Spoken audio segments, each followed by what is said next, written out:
বাস্তবে হয়েছে চাঁদা চেয়েছে আমার কাছে 5 লাখ টাকা দাবি করেছে, আমার প্রমাণও আছে। আপনারা এটা সুষ্ঠু তদন্ত করে সুষ্ঠুভাবে আমাদের এই বিচার আপনারা করে দেবেন।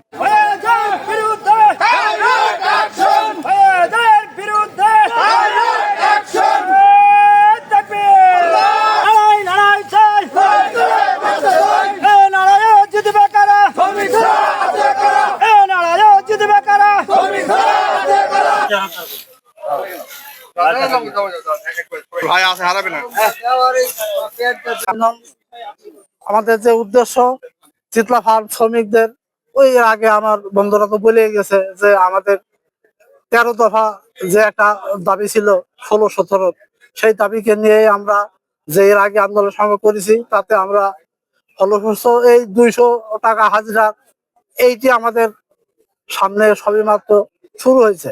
ইতিমধ্যে এই ফয়েজ সে সাংবাদিক নাকি এটা আমরা জানি না, সে হঠাৎ করে চিতলা ফার্মে এসে আমাদের শ্রমিকদেরকে এসে সে চাঁদা চায়।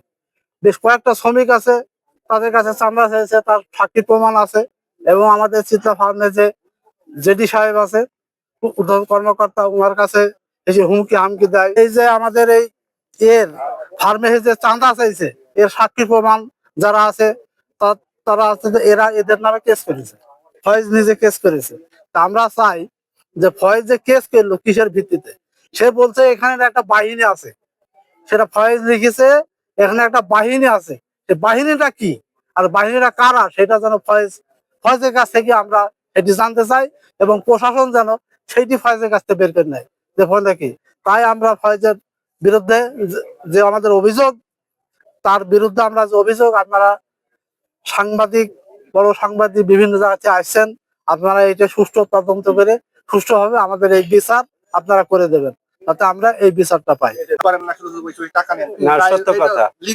জি, বাস্তবে খণ্ডন করেন, বাস্তবে হয়েছে চাঁদা চেয়েছে আমার কাছে 5 লাখ টাকা দাবি করেছে, আমার প্রমাণও আছে, মেসেজ টেসেজ আছে মোবাইলের, সেগুলো আমি কাগজে বের করেছি, বুঝছেন।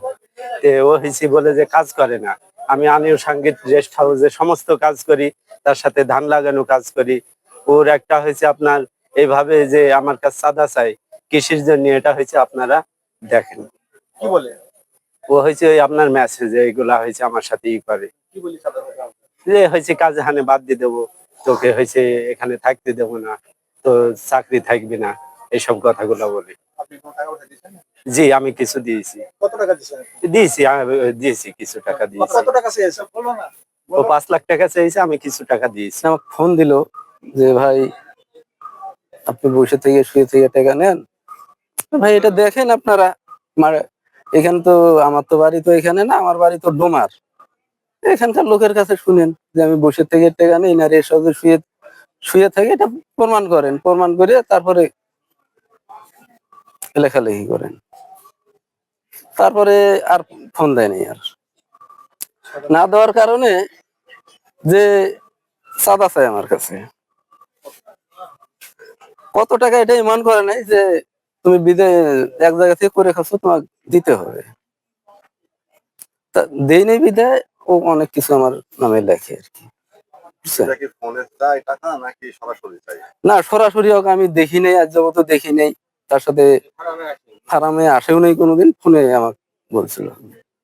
চিতলা ফার্মেই না, সারা বাংলাদেশে বিএডিসি 100 প্রায় 64টা ফার্ম, আমরা একটা আন্দোলন সংগ্রামে আছি। সেটা 13 দফার দাবির একটা আন্দোলন, যে 13 দফার ভিতরে আমাদের শ্রমিকদের 220 দিন কাজ করলে মাস্টার হলে পার্মানেন্ট করতে হবে, ছুটির ব্যবস্থা আছে, গ্যাজুইটি আছে, প্রবর্তন ফান্ড আছে, যেগুলো শ্রমিকদের অনেক সুবিধা আছে সেই 13 দফা দাবির ভিতরে। সেই 13 দফা দাবি ইতিপূর্বেই মেনে নিয়েছে একটা দাবি, সে দাবিটা হচ্ছে যে আমাদের 500 টাকা হাজিরা, এই বর্তমান সরকার আমাদের 200 টাকা হাজিরা বাড়িছে।